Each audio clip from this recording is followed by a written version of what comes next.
Bonsoir tout le monde, et bienvenue sur la chaîne.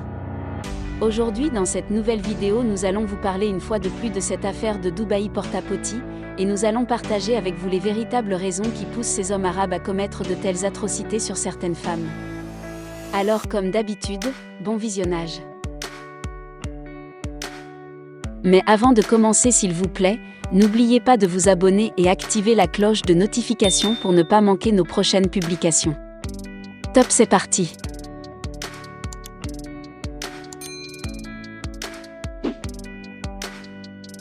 L'affaire fait grand bruit et tous, humains que nous sommes scandalisés par les images et les vidéos qui circulent sur la toile auxquelles le nom Porta-Potty a été donné.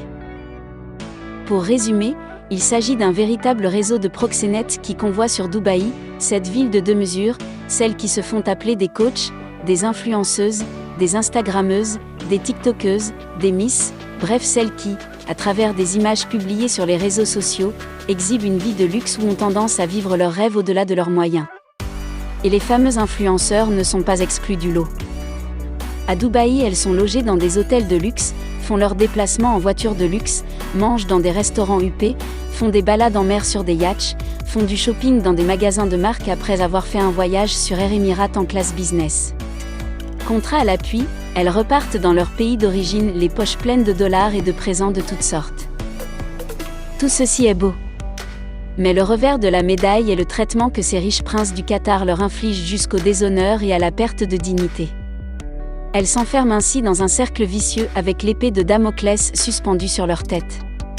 Et c'est ce qui constitue ce matin l'objet de cette publication. Les événements nous ont toujours appris que dans les riches pays du Golfe la race noire est chosifiée, les Asiatiques des pays pauvres sont exploités comme des bêtes de somme, corvéables à merci et dont aucune dignité d'être humain n'est accordée. D'ailleurs, comment cela pourrait-il en être autrement si dans les écritures liées aux religions monothéistes, la notion d'esclave est attachée aux Noirs, cette race dont le seul défaut est d'avoir une couleur autre que celle des hégémonistes. Dans les pays du Golfe, comme beaucoup ne le savent pas, pour y séjourner, il faut avoir un parrain originaire du pays d'accueil qui répond de vous. Et ce parrain dispose d'un droit de vie ou de mort sur vous. Il confisque passeport et biens du protégé qui devient son obligé à qui tous les sévices sont destinés. Vous avez été sans doute horrifiés par les témoignages des Africaines dans ces pays qui sont passées à tabac, enchaînées, dormant à même le sol et dont certaines ont perdu la vie dans l'indifférence générale des autorités des pays d'accueil. Au Qatar, la bêtise et l'inhumanité ont fait découvrir au monde que ces princes richissimes défèquent sur le corps des femmes, dans leur bouche et leur font avaler ces saletés. Ils leur pissent dessus et dans la bouche et le summum les font coucher avec des chameaux, des chiens et leurs enfants de bas âge. Quelle horreur! Comment un être humain doté de tous ses sens peut-il avoir la capacité de faire subir à son prochain de telles atrocités, de telles ignominies, de telles violences, lui enlevant ce qui lui reste comme dignité? Qu'on se le dise, ces suffisants richissimes arabesses sont des monstres froids pour qui tout se résume à l'argent, la puissance se trouvant dans le portefeuille. D'ailleurs le Qatar dans ses démesures abritera la Coupe du Monde 2022.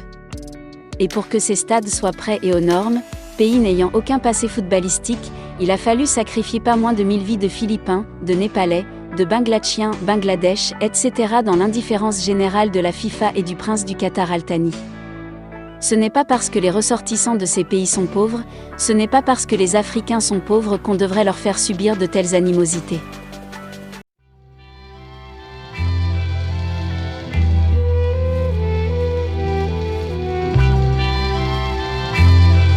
Illuminati comme Tupac, c'est l'infâme sur le beat. Oublie pas les barbares, une balle ça part vite. Demande à Malcolm X, j'ai plus faim comme Gandhi. C'est la révolte, je vous dis. Plus j'avance et plus je grandis. Je repense à Kunta Kinte derrière des chaînes. Pour voir toute cette merde diffusée sur toutes les chaînes. Hey, parole Julien Assange et aux années trous de Mandela. Au Bob de Bob Marley sous un nuage de ganja. L'histoire traverse les époques et j'espère laisser une trace. Comme un tableau de Van Gogh tout claqué qui se vend des milliards. Ils veulent notre place comme Rosa Parks. On est des terres comme Luther. Toujours le poing levé pour honorer la fierté de nos pères. Parole de Prodigy avec un coup de boule de Zinedine. On fait trop honte à la France. Pour goûter ce millésime. Tu peux demander à Moki, ceux qui dénoncent les élites. Depuis des piges et des piges, comme ces fious, dis-moi qui suis-je. Parole de Kennedy, on est tous contrôlés. Liberté d'expression au shot, tu peux demander à Dieudonné. C'est vraiment triste notre époque où les bavures règnent. Tiens mon master derrière les barreaux, c'est qui nous craignent. J'entendrai jamais ma veste comme les frères avec leur Versace. Donnent du bif à des millionnaires en laissant leur pays se faire racheter. C'est dramatique pour ceux qui donnent de leur vie. Un combattu jour et nuit face aux malins et toutes ces combines. Je suis un requin vicieux, un Black Dragon, un Black Panther, pas un guignol marketing. Le Black Panther, Tar Marvel. Ils veulent effacer notre histoire, à nous de faire notre propre recherche. Y a toujours de l'espoir, à toi de saisir la bonne perche mon frère. Que meurt l'infâme.